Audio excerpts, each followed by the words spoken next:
राम राम दोस्तों, एक बार फिर आपका स्वागत है कृष्णा क्लासेस के ऑनलाइन प्लेटफॉर्म पर। तो बच्चों, हमारी जो करंट अफेयर हरियाणा जीके की जो सीरीज चली हुई है उसके अंतर्गत एक बार फिर आपका क्लास में स्वागत है। तो बच्चों, आज की क्लास हम स्टार्ट करते हैं। देखिए, हमारा पहला क्वेश्चन है,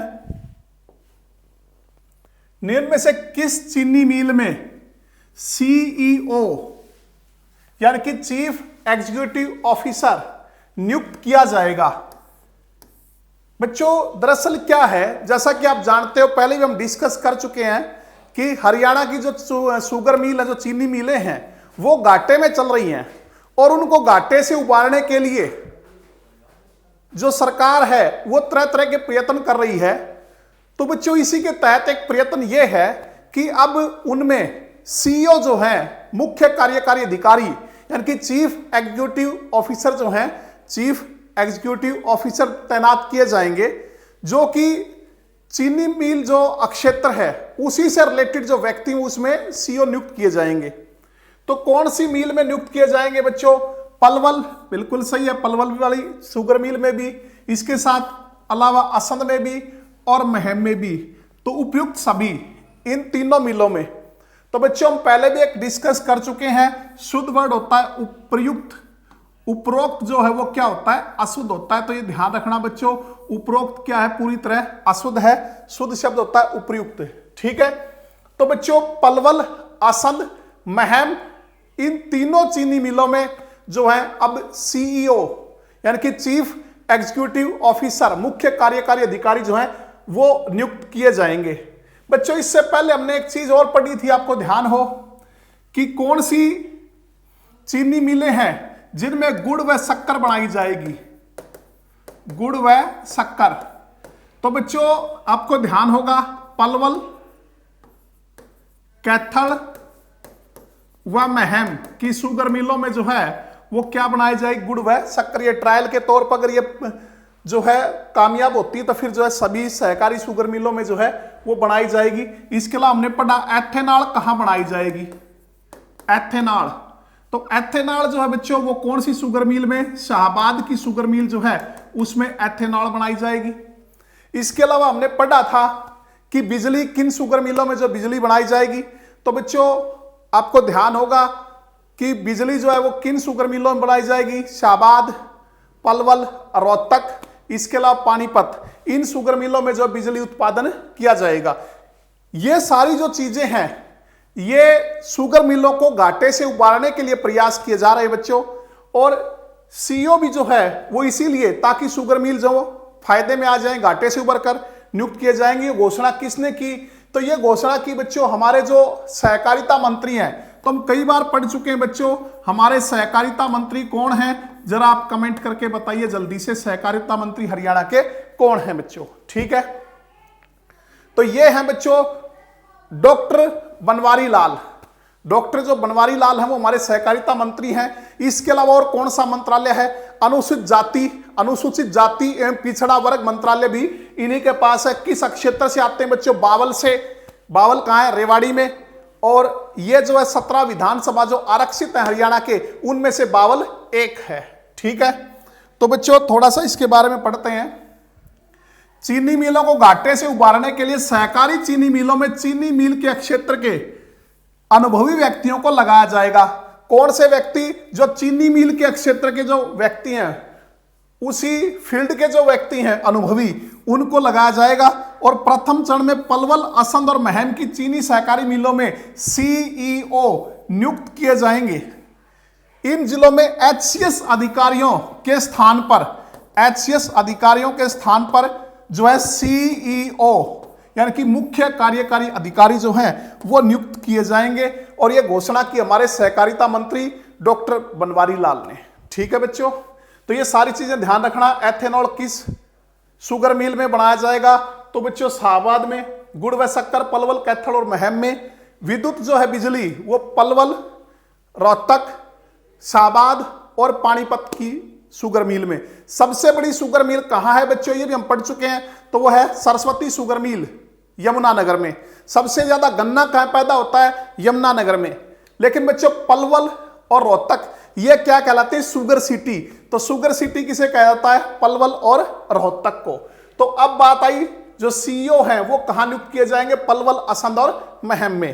तो नेक्स्ट क्वेश्चन देखिए, अगला जो हमारा क्वेश्चन है, हरियाणा के किस जिले में 3 सितंबर को ऑनलाइन रोजगार मेले का आयोजन किया जाएगा? बच्चों, युवाओं के लिए बढ़िया अवसर है। ऑनलाइन रोजगार मेला जो है वो हरियाणा के किस जिले में 3 सितंबर को जो है वो आयोजित किया जाएगा? तो यह किया जाएगा बच्चों झज्जर में। कहां किया जाएगा? झज्जर में। झज्जर जिसे आप जानते हो बच्चों, शहीदों का शहर कहा जाता है। किसका शहर है? शहीदों का शहर। कौन सा कहलाता है? झज्जर कहलाता है। इसके अलावा बच्चों झज्जरी के लिए प्रसिद्ध है। झज्जरी यानी कि सुराही, सुराही के लिए प्रसिद्ध है। चंदन की नक्काशी के लिए प्रसिद्ध है बच्चों। यह क्वेश्चन भी एचएससी पूछ चुकी है कि चंदन की नक्काशी के लिए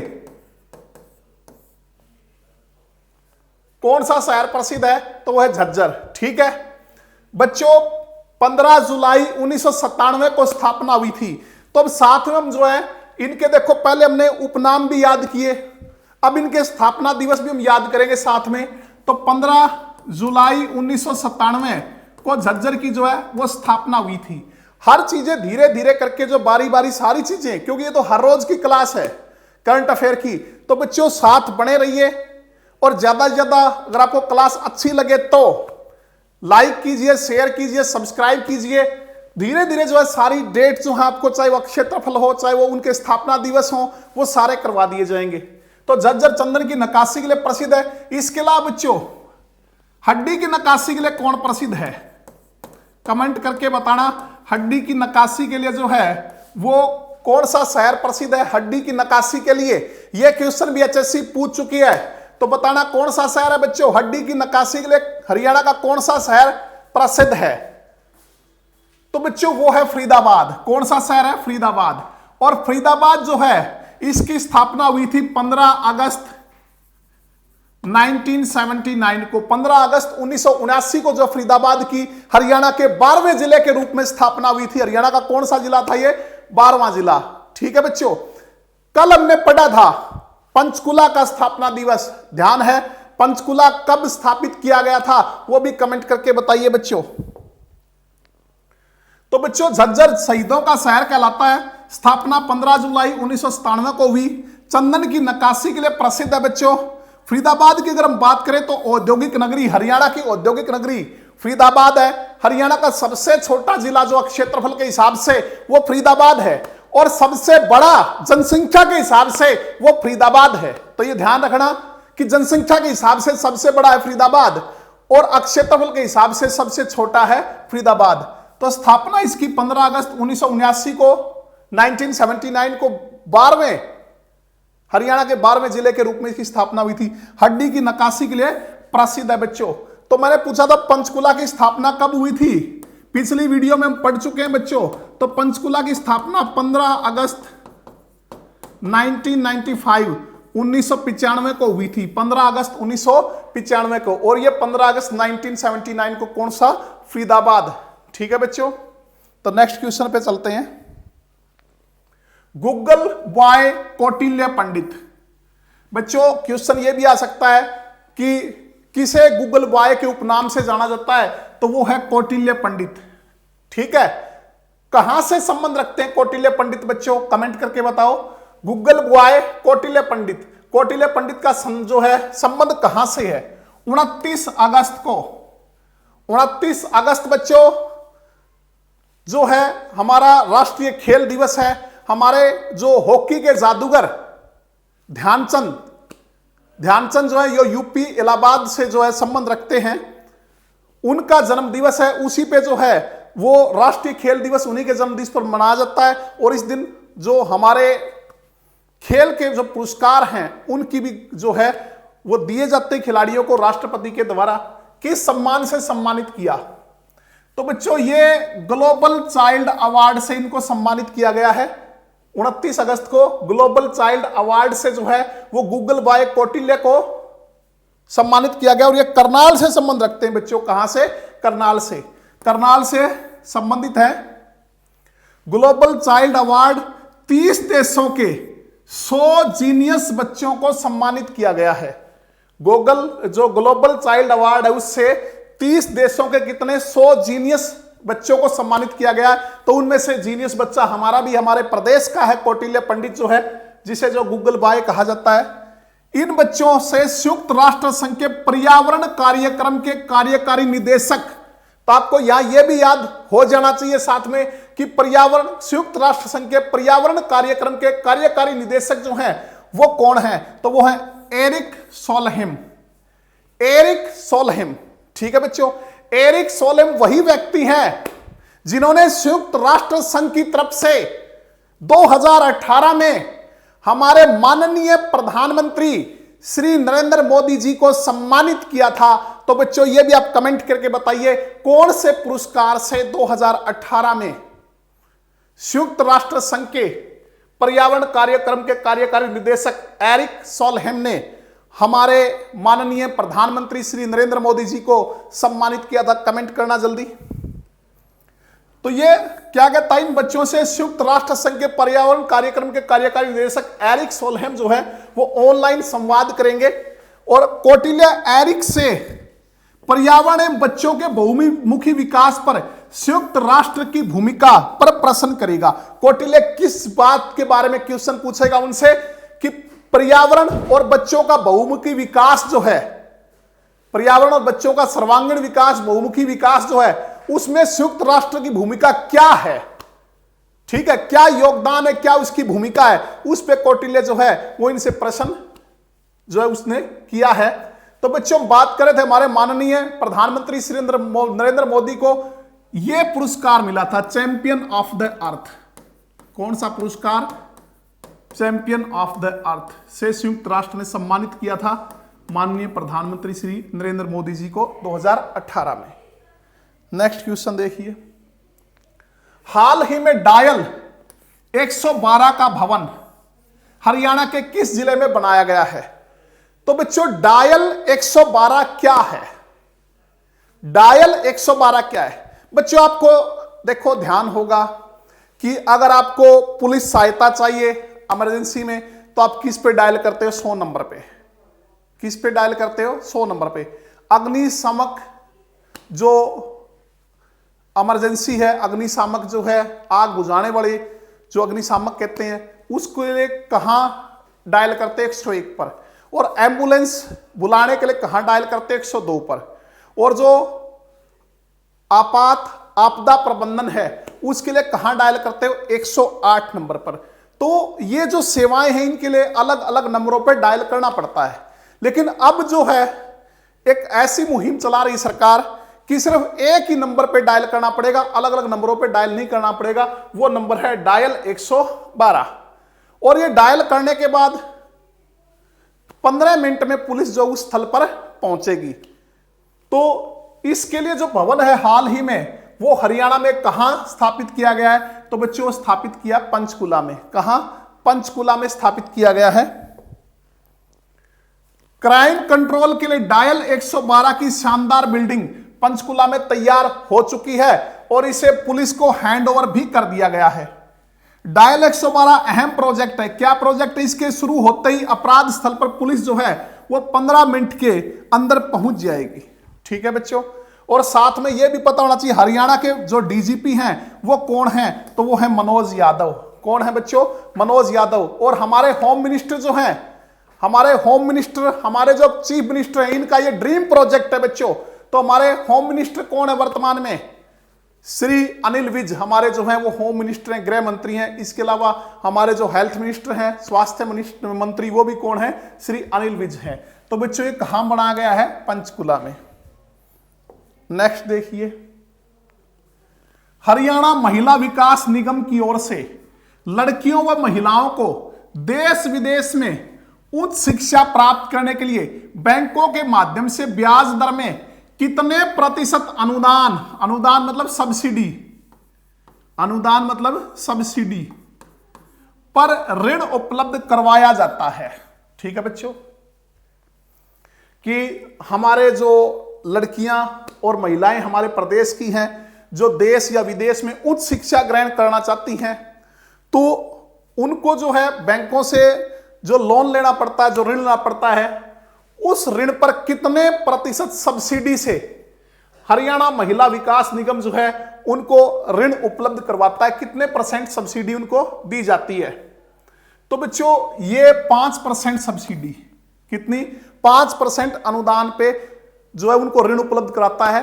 और ये जो 5% सब्सिडी दी जाती है, इस ऋण का जो 5% सब्सिडी, 5% ब्याज दर पे जो है सब्सिडी मिलती है, तो वो जो 5% की छूट यानी कि सब्सिडी उनको दी गई है ब्याज पर, वो कौन भुगतान करता है? वो हरियाणा महिला विकास निगम जो है उसका भुगतान करता है बच्चों।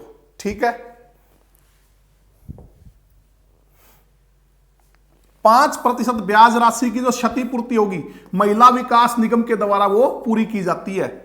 आय और जाति की कोई शर्त नहीं, मतलब किसको मिलेगा ये ऋण जो है, इसमें आय और जाति की कोई शर्त नहीं होती।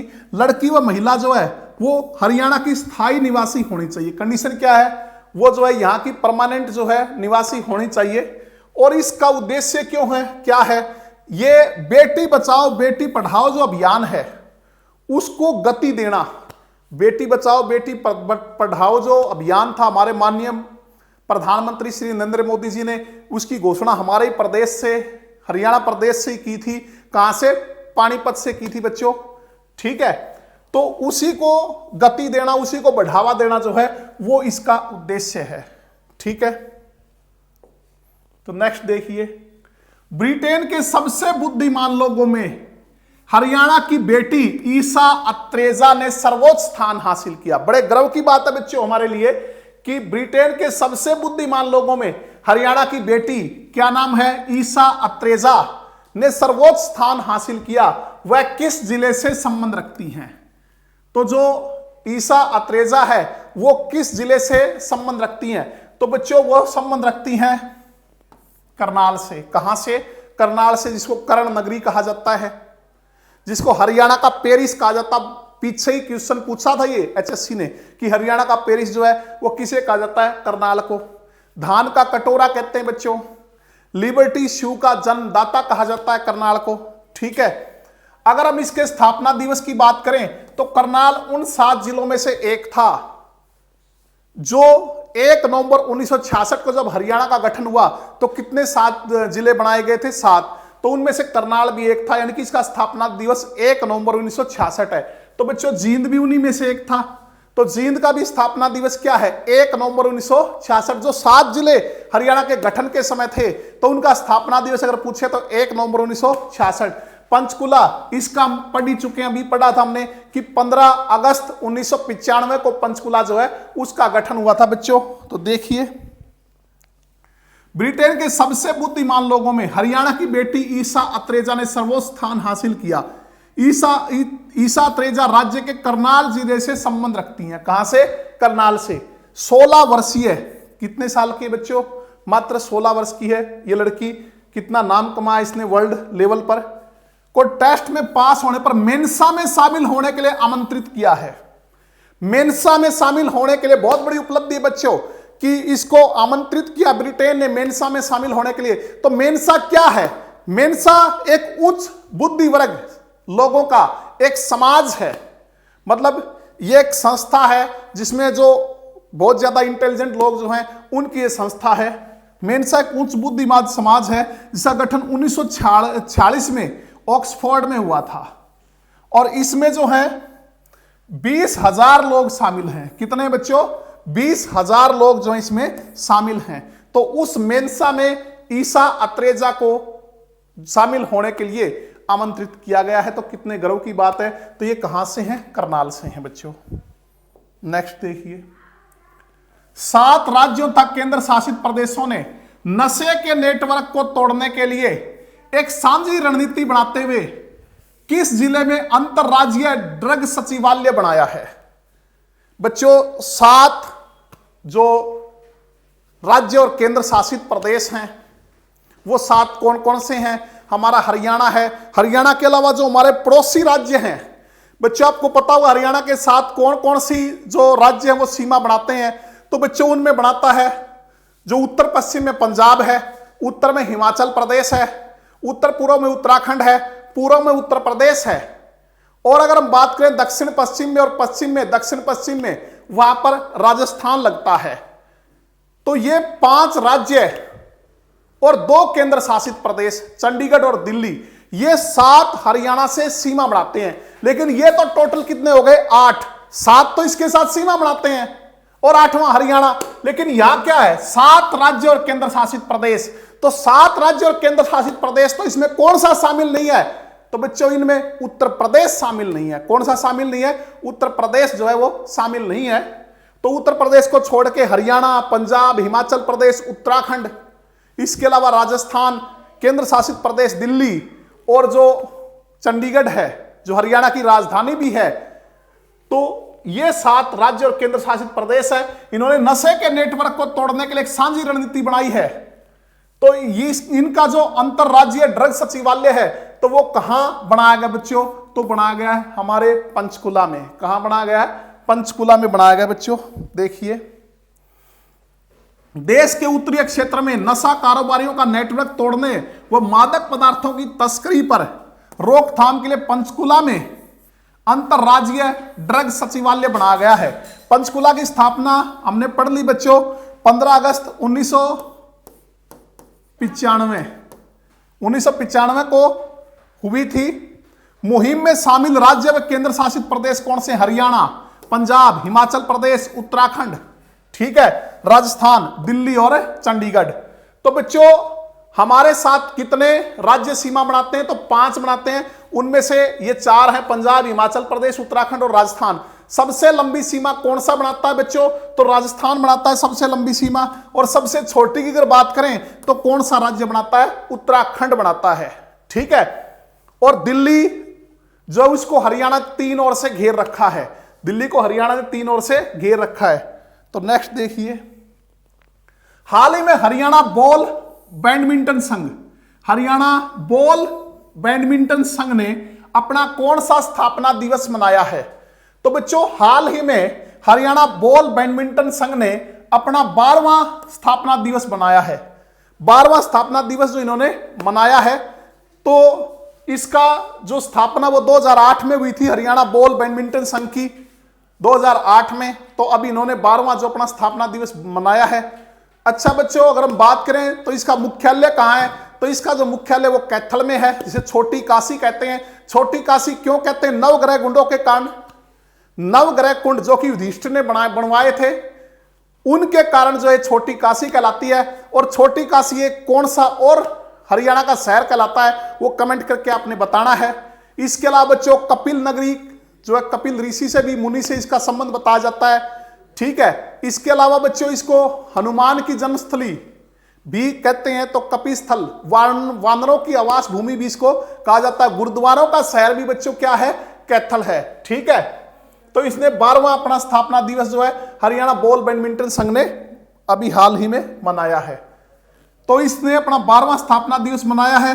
2008 में इसकी स्थापना हुई। इसका मुख्यालय जो है हेडक्वार्टर कैथल में है। इसके अध्यक्ष जो है वो श्री अशोक गोयल हैं। और अगर हम सचिव की बात करें तो इसके सचिव हैं सुखबीर चहल। हरियाणा बॉल बैडमिंटन संघ के जो अध्यक्ष हैं श्री अशोक गोयल और सचिव जो है श्री सुखबीर चहल जो इसके सचिव हैं बच्चों। तो मैंने पूछा था बच्चों छोटी काशी और किसको कहते हैं? तो छोटी काशी जो वो भिवानी को भी कहा जाता है। क्यों कहते हैं? मंदिरों की अधिकता के कारण भिवानी कहलाता है। बॉक्सिंग का पावर हाउस भिवानी कहलाता है। लिटिल क्यूबा भिवानी कहलाता है। धार्मिक न्यासों का शहर भिवानी कहलाता है, ठीक है। तो नेक्स्ट देखिए, हाल ही में किस यूनिवर्सिटी ने विद्यार्थियों को ऑनलाइन यौगिक क्रियाएं सिखाने का फैसला किया है?